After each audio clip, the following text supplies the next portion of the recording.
So I just watched one of the first Disney direct-to-DVD sequels during the 2000s, which is very infamous because they've been known they were making these direct-to-DVD sequels of their best films so they can save on the money, and most of them are pretty bad, like for every Mulan 2, Back on Dam 2, and many others. But this one is actually really good. Lion King one in the most commonly it's called Lion King 3 1.5, but somehow in the UK it's called Lion King Kuna Matata. It's the same. I don't know why they changed it. I didn't know they meant it was called 1.5. But basically, this movie is one of those films, like, in there's movies where we see the same events from other characters' point of views. This is very similar, but this basically is the Lion King, but we see it from Timon and Pumbaa's point of view. And it's mostly Timon and Pumbaa's origin story, if you really think about it. Like, it's basically Timon in his early days before he meets Pumbaa, and of course they're integrating into the first Lion King movie, which is really funny.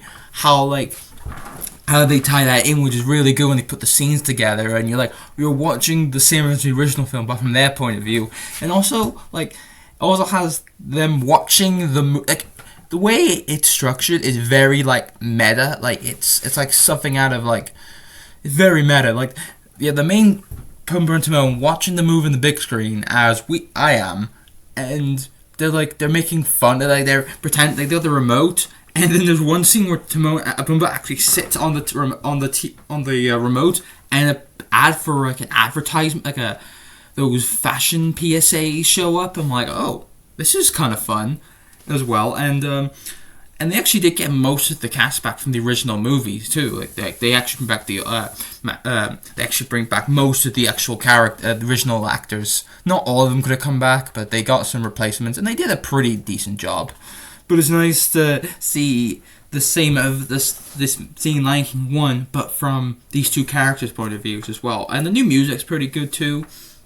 As well, it is kind of funny how when you go back and watch the original Lion King and you put this movie back to back, you can tell how they were the reasons why those things happened. Like the opening, they're going to, of course, basically the birth of Simba, and then you find out why all the other animals bowed is because Pumbaa fought, or during the whole "I can't wait to be king," they're the reason why all the animals fall on the floor, as well, and how their involvement in the Candy for the Love Night sequence, and their introduction, the final battle with Scar, and I thought that was really fun. They've seen it all come together, which is really nice.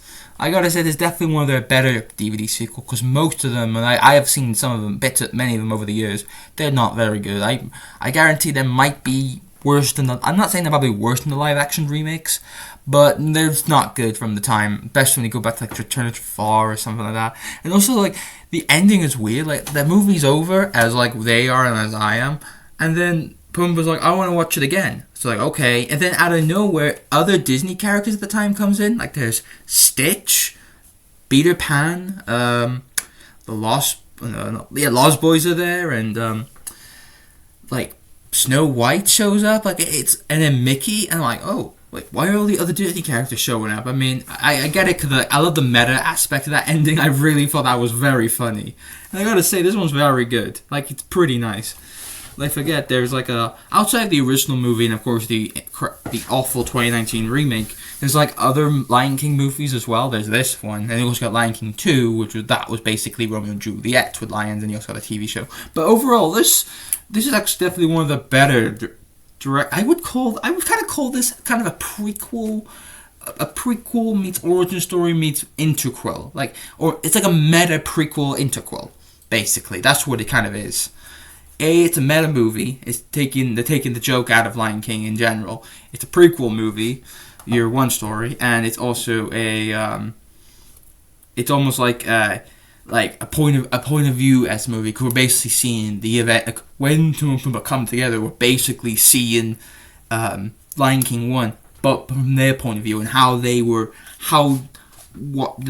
saw the events of the original film. When you actually go back and watch it, it's actually really funny. I gotta say, this was really good. I don't know if this probably came out. This probably came out around early 2000s. That's when most of these direct-to-DVD sequels came out. This was coming out during their post-Renaissance era. And they gave us Bolt, the first Lilo and Stitch. Not the new one that's out now. Not the new ones not the new one from this year. But you also got Atlantis. These movies came out during that early 2000s peak where they were basically doing these to get a quick buck out of the machine, out of the Disney money. I gotta say, I would definitely recommend this. I mean, especially if you're like, of course, I'm a Bay Lion King 1 fan, but I've only seen bits of the others. But I gotta say, this is really good. Definitely nothing special, but it's very interesting how they did a prequel, interquel movie, so that was pretty nice. So I would recommend this enough.